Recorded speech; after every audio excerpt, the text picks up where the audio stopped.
जय हिंद साथियों, मैं जितेंद्र कुमार आप सभी के टारगेट 90 बैच पर अभिनंदन करता हूं। साथियों, आप सब कैसे हैं? मैं इस बैच में आप सभी को ग्रुप डी का स्पेशल तौर पर तैयारी करा रहा हूं। ये आप जानते हैं, मैंने कई वीडियो को यूट्यूब चैनल पर अपलोड कर दिया है। आज मैं आप सभी के लिए जो टॉपिक स्टार्ट करने जा रहा हूँ वह ट्रिगोनोमेट्री के ही पार्ट्स है, जो हमें हाइट एंड डिस्टेंस से संबंध दर्शाएगा। साथियों, ये टॉपिक आप सभी के लिए बहुत ही शानदार होगा। आप आज तक जो भी वीडियो को देखते आ रहे हैं उसमें बहुत ही मजेदार आज का क्लास होने वाला है। शानदार सा टॉपिक होने वाला है साथियों, हाइट एंड डिस्टेंस, जिसे हम लोग ऊंचाई और दूरी करते हैं। तो चलिए हम लोग शुरू करते हैं साथियों।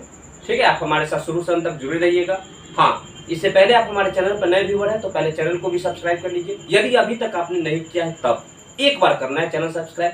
हमेशा याद रखिएगा साथियों, जो भी वीडियो अपलोड करता हूँ उसे देखिए, अपने रियल लाइफ में उतारिए और प्रश्नों को हल करते हुए चलिए। सारे समस्याओं का कष्ट खुद ब खुद निवारण हो जाएगा साथियों। ठीक है, तो चलिए क्लास को शानदार बनाते हैं। आज की इस टॉपिक को आप अच्छी तरह से कभी भी जीवन में नहीं भूलिएगा साथियों, जो हमारा हाइट एंड डिस्टेंस का रहेगा। अगर 9 भी आता है ना तो 0 से हीरो बनाऊंगा आज।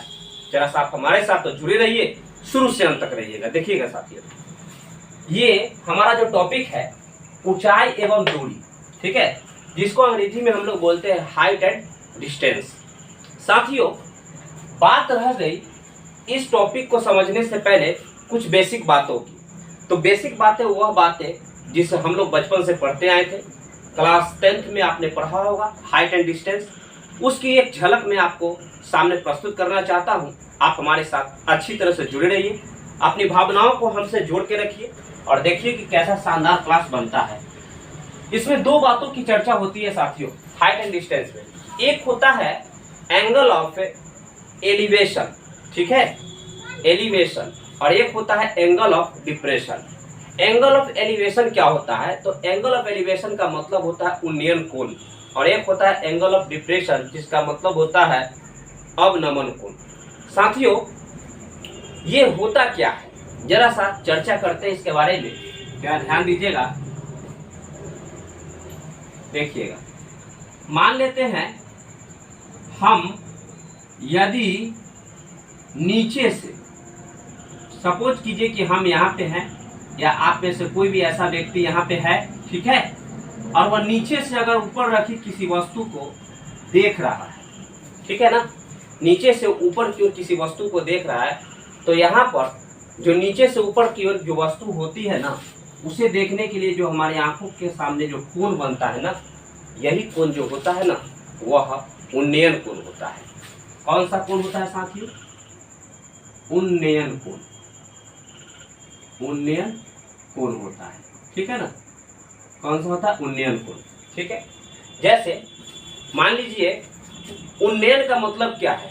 अपनी आंखों को, अपने नयनों को ऊपर करके देखो, ठीक है, ये क्या होगा? उन्नयन हो जाएगा। जरा सा गौर कीजिएगा, जब आप ऊपर से किसी को देखिएगा, नीचे से किसी को ऊपर की ओर झांक के देखिएगा, तो जाहिर सी बात है साथियों कि ऊपर वाला भी तो आपको नीचे देखेगा ना। अब ऐसा मन में लड्डू मत फोड़िएगा कि मैं क्या कहना चाह रहा हूँ। मैं आपको सिखाना चाह रहा हूँ कि यदि कोई व्यक्ति ऊपर है और वो आपको भी नीचे अपनी नजरों से नजर मिला रहा है साथियों, तो जरा ध्यान दीजिएगा, ये नीचे की ओर नजर मिलाएगा तो इसके यहाँ पे जो कोण बनेगा ऊपर इसके आंखों के समक्ष में, यही होता है अवनमन कोण, ठीक है। क्योंकि ये और ये लाइन एक दूसरे के पैरेलल हो जाते हैं, इसलिए ये क्या हो जाएगा, ये एकांतर कोण से ये कोण, अगर ये थीटा बनाता है तो यहाँ पे थीटा आ जाएगा, ठीक है ना। यहाँ पे अगर बनाता है थीटा कोण तो थीटा लिख दीजिए। अब रह गई बात साथियों, रह गई बात क्या, यही कि जब हम नीचे से ऊपर की ओर अपने नैनों को मिलाते हैं किसी को देखने के लिए तो उन्नयन कोण, ठीक है। और जब वही हमारे ऊपर से नीचे देखना चाहते हैं कि भाई कौन है जो मुझे देख रहा है, जब वो ऊपर से नीचे देखते हैं तो हमारी ओर जो कोण बनता है ना, हमें देखने के लिए जो कोण बनता है वो क्या होता है? अवनमन कोण, ठीक है। जो कि अवनमन कोण यहाँ पे बनता है जिसे हम नीचे दर्शाते हैं, ठीक है, एकांतर कोण से। रह गई साथियों, ये जो अब हमारा जो अल्टरनेट एंगल से ये बराबर हो जाता है तो हम लोग नीचे इसमें भी सेम कंडीशन उत्पन्न हो जाता है, ठीक है। तो चलते हैं, इसे आज शानदार सा टॉपिक बनाएंगे। इसे बोलते क्या है जरा आप नोट कर लीजिए, अवनमन कोण। क्या बोलते हैं इसको, अवनमन कोण। ठीक है ना, चलिए नोट कर लीजिए इसे। अब यही दो टॉपिक्स पर हमारा हाइट एंड डिस्टेंस जो है ना खेल खेलेगा। चलिए शानदार बनाते हैं आज के सेशन को। देखिएगा साथियों, पहला सवाल आपका क्या कहता है, आप इसे देखते हुए चलिए और अपने रियल लाइफ में इसे उतारते हुए चलिएगा। ठीक है, जरा गौर से देखिएगा। ये प्रश्न क्या कहता है, यदि क्षैतिज जमीन पर एक ऊर्ध्वाधर पोल की छाया की लंबाई, एक पोल है जो जमीन पर ऐसे खड़ी है, ठीक है ना, ये जमीन है क्षैतिज, ठीक है, इस पर पोल खड़ी है और पोल की लंबाई, पोल की छाया की लंबाई, समझिएगा, ये पोल की छाया तो जमीने पर न जाएगी, बात को समझ रहे हैं। तो पोल के छाया की लंबाई उसकी ऊंचाई से, यानी इस पोल की ऊंचाई से √3 गुनी है, यानी कि ये छाया जो है ना इससे √3 गुनी है। अगर ये 1 है तो 1 का ये 1 गुने √3 गुना है। बात को समझ रहे हैं साथियों, समझ रहे ना। अगर 1 से गुना करेंगे तो कोई फर्क नहीं पड़ेगा। ठीक है, समझ गए हैं। अब रह गई बात, तो कहता है कि उन्नयन कोण क्या होगा। देखिए ध्यान से, ये तो पोल का क्षैतिज से यहाँ पर छाया बन गया √3 का, और तो ये इसका उन्नयन कोण क्या होगा, ये नीचे वाला ये थीटा कोण पूछ रहा है क्या होगा। साथियों एक बात बताइए, यदि आप इसे ABC करके भी दर्शाइएगा तो भी अच्छी बात है, न भी दर्शाइए, हमें तो एग्जाम में क्वेश्चन को सॉल्व करने से जरूरत है। समझ लीजिए जरा गौर से क्या खेला बेला है यहाँ पे। साथियों ये देखिए जरा सा, ये एक कंडीशन बन रहा है यहाँ पे, परपेंडिकुलर का और बेस का कंडीशन बन रहा है। साथियों जरा आप बताइए, ये परपेंडिकुलर क्या है, AB हो गया, ये बेस हो गया BC, और ये हाइपोटेनस हो गया कर्व, यानी ये पोल की लंबाई हमारा जो है ना यही परपेंडिकुलर हो गया, और यही पोल की छाया की लंबाई ही आधार हो गया। तो परपेंडिकुलर बाय बेस किस इक्वेशन में होता है, भले किस से, ये जो हमारे 6 निष्पत्तियां हैं, sine cos tan cot sec cosec, इस किस में होती है, तो परपेंडिकुलर बाय बेस जो होती है ना टैन थीटा में होती है साथियों। तो टैन के रूप में होती है, उसके उल्टा कॉट में होती है, तो हम इसे सॉल्व कर सकते हैं ना। जरा ध्यान दीजिएगा, ये क्या हो जाएगा P/B, इसका मतलब क्या है, P/B का मतलब क्या हो जाएगा साथियों, 1/√3, है ना। P/B बराबर क्या हो जाएगा, 1/√3, यानी कहने का मतलब क्या है कि tan अगर लगाते इसके साथ तो tan थीटा बराबर 1/√3, तो 1/√3 हो जाएगा, ठीक है ना। इसलिए tan थीटा बराबर कितना हो जाएगा, अब आप ही बताइए, 1/√3 का मान tan के रूप में कितने डिग्री के बराबर होता है, 30 डिग्री के बराबर होता है ना। तो क्या हो जाएगा, ये tan 30 डिग्री होता है, कितना 1/√3 tan के रूप में, तो tan से tan खत्म हो गया, तो थीटा बराबर कितना हो जाएगा साथियों, 30 डिग्री। tan से tan कैसे खत्म होता है, ये तो अब मैंने आपको ये त्रिकोणमिति में बताया था, ठीक है ना। ये इसको आप इधर ले जाए तो इनवर्स के रूप में चला जाएगा, 11th में पढ़े हैं। चलिए साथियों, तो ये हमारा थीटा का मान प्राप्त हुआ, यही हमारा परम सत्य उत्तर होगा, ऑप्शन बी हमारा आंसर हो जाएगा साथियों। ठीक है, बढ़ते हैं आगे। अगला सवाल हमारा क्या कहता है, जरा गौर कीजिएगा साथियों, ठीक है। चलिए देखिएगा साथियों, बहुत ही शानदार तरीके से आप सीख रहे हैं, मुझे ये आशा है। यदि आपको किसी भी प्रकार की दिक्कत हो साथियों तो कमेंट नीचे कमेंट बॉक्स है, उसमें कीजिए, जितना करना है कमेंट, मैं अपने अंदर परिवर्तन जरूर करूंगा साथियों, पर आपको अच्छी तरह से सिखाऊंगा, ये बात याद रखिए।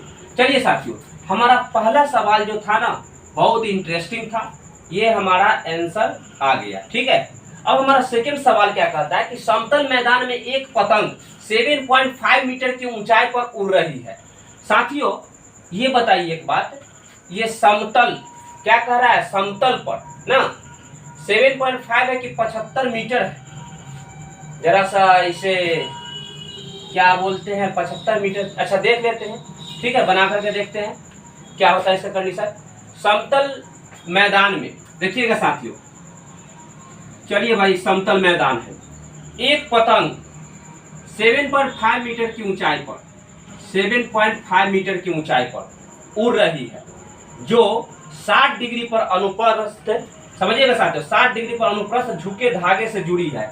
ये पतंग उड़ रही है तो इसमें धागा भी तो लगा हुआ रहेगा ना, ऐसे धागा हुआ तो लगा हुआ है, धागा यही तो धागा हुआ ना, हो समझ रहे हैं बातों को, ये धागा की लंबाई हुआ, लगी हुई है जो झुके हुए से जुड़ी है, तो धागे की लंबाई बढ़ेगी। कितने डिग्री के कोण पर ये झुकी हुई है धागा? 60 डिग्री के कोण पर। तो धागा की लंबाई यानी कि यही लंबाई पूछ रहा है वाट, क्या हो जाएगा साथियों?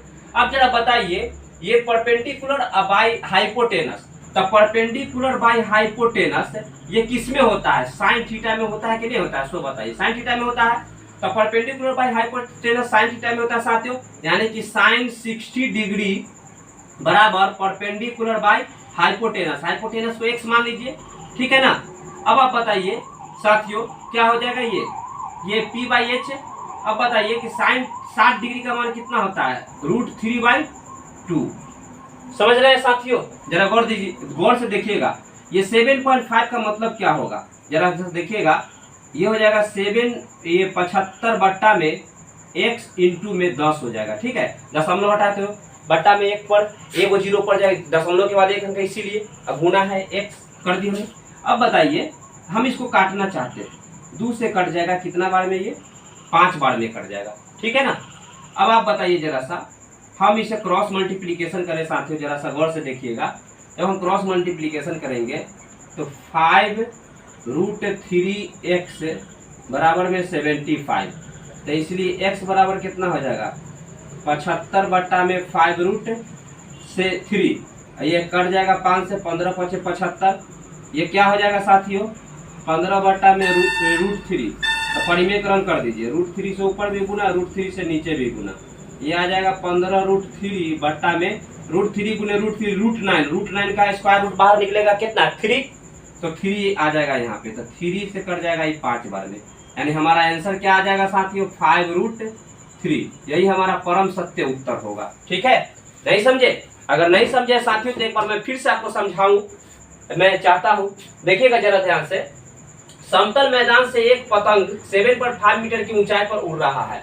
पतंग जो है वह 7.5 मीटर की ऊंचाई पर उड़ रहा है। देखिए, जो कि समतल से 60 डिग्री के कोण पर इसके धागा जो है ना जुड़ा हुआ है 60 डिग्री से, ठीक है। और ये पतंग यहाँ पे है और ऊंचाई ऐसे जा रहा है, यहाँ पे धागा से बंधा हुआ है 60 डिग्री के एंगल से, और ऐसे पतंग जो है यहाँ से गुड्डी ऐसे ये उड़ रहा है साथियों, ठीक है, ऐसे उड़ रहा है। और ये धरती से ऐसे कितना है? 7.5 मीटर की ऊंचाई पर है, ठीक है, 60 डिग्री का कोण बनाता है। तो परपेंडिकुलर बाई हाइपोटेनस, ये हमें बोला है कि पतंग के डोरी की लंबाई कितनी होगी। तो परपेंडिकुलर बाई हाइपोटेनस जो होता है साइन थीटा में होता है, जबकि 60 डिग्री एंगल बना रहा है, तो साइन 60 बराबर क्या होगा? Perpendicular by hypotenuse. हाइपोटेनस को हमने क्या, जो कि डोरी की लंबाई है, जिसे हमने x मान लिया। तो साथियों यहाँ पर साइन 60 का मान √3/2 हो जाएगा, ठीक है ना। और ये 7.5 का मतलब क्या है? दशमलव हटाया तो बट्टा में 10 हो गया, और ये क्या हो जाएगा? 2 × 5 = 10, क्रॉस गुना कर दिया हमने, ठीक है ना। अब बताइए साथियों, ये कट जाएगा 15 बट्टा में √3, हमने परिमेयकरण कर दिया, हरों का परिमेयकरण कर दिया साथियों, तो हमारा क्या मान प्राप्त हुआ? 5√3। कोई दिक्कत नहीं ना साथियों? चलिए नोट कर लीजिए इसे अच्छी तरह से, ठीक है। चलिए, ये ग्रुप डी 2014 में पूछा गया सवाल था साथियों, ठीक है। चलिए बढ़ते हैं अब नेक्स्ट सवाल की ओर। ध्यान दीजिएगा साथियों, आपको कोई प्रकार का मैं दिक्कत नहीं होने दूंगा साथियों, याद रखिएगा इस चीज को। आप यदि दिक्कत हो रही है आपको, तो इसे एक आपके अंदर की जो कमियां होगी बेसिक से रिलेटेड, वही कमियां आपको खदेड़ रही होगी, इसलिए आपको दिक्कत हो रहा होगा साथियों। और मैंने कहा है आपको, जो मेरा टारगेट 90 का जो भी बैच में आपको मैंने जो वीडियो अपलोड किया है, उस सारे वीडियो को आप देखिए। निश्चित तौर पर साथियों ये आपको ग्रुप डी के लिए बहुत ही महत्वपूर्ण भूमिका निभाएगा एग्जाम के दृष्टि से, ठीक है साथियों। चलिए बढ़ते हैं नेक्स्ट सवाल की ओर। एक 20 मीटर लंबी सीढ़ी, समझ रहे हैं, सीढ़ी की लंबाई कितनी है? 20 मीटर। एक बात बताइए, सीढ़ी तो ऐसी ना लगता है किसी भी दीवार से जाकर, ठीक है। 20 मीटर सीढ़ी की लंबाई है, एक दीवार पर टिकी है। भाई आ गया दीवार आपका, चलिए दीवार पर टिक गया। यह जमीन से 30 डिग्री का कोण बनाती है। चलिए जमीन से 30 डिग्री का कोण बना दीजिए, कोई दिक्कत नहीं है साथियों। चलिए हमने बना दिया, जमीन से 30 डिग्री का कोण बनाती है। सीढ़ी दीवार से कितनी ऊंचाई पर पहुंचेगी? तो सीढ़ी जो है ना दीवार से कितनी ऊंचाई पर पहुंचेगी, यानी दीवार के कितना ऊंचाई पर ये गया है। मान लीजिए कि x मीटर की ऊंचाई पर चला गया, समझ रहे हैं ना, सीढ़ी चला गया है दीवार से x मीटर की ऊंचाई पे, दीवार है कि एक दीवार के x मीटर की ऊंचाई पर चढ़ गया है। सीढ़ी यहाँ पर दिख रहा है ना आपको, यहाँ से यहाँ पर चढ़ गया, तो ये पूरी लंबाई पूछ रहा है क्या हो जाएगी। तो आप बताइए, परपेंडिकुलर बाई हाइपोटेनस, ठीक है। और ये कितने डिग्री का कोण बना रहा है? 30 डिग्री का कोण बना रहा है। तो क्या होता है ये परपेंडिकुलर बाय हाइपोटेनस, साइन 30 बराबर क्या हो जाएगा? x बट्टा में कितना? 20। एक बात बताइए, साइन 30 का मान कितना था? 1/2 बराबर x बट्टा में 20। ये 2 से कट जाएगा 10 बार में, इसलिए क्रॉस मल्टीप्लीकेशन करेंगे ऐसे, और ये इसको ऐसे गुना करेंगे तो यहाँ पर 1 बचा, तो 1 गुने x होगा, ये 10 गुना 1 10 हो जाएगा, 10 मीटर। यदि मीटर में हो तो मीटर में, सेंटीमीटर हो तो सेंटीमीटर। सेंटीमीटर तो होगा नहीं क्योंकि सीढ़ी की लंबाई मीटर में होगा। ठीक है साथियों, कोई दिक्कत नहीं ना है?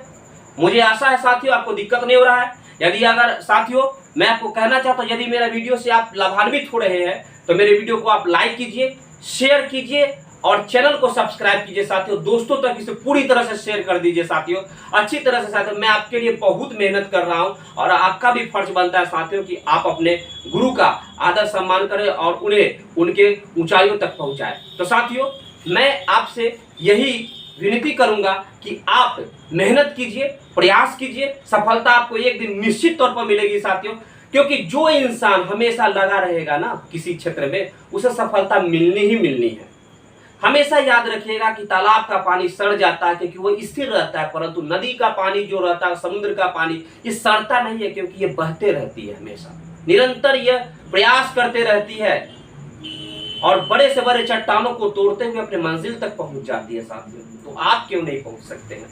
याद रखिएगा, खुश रहिए, मोटिवेट रहिए। आज के क्लास को यहीं पर विराम देता हूं साथियों, कल मिलेंगे नए सेशन के साथ। तब तक के लिए साथियों प्रयास करते रहिए।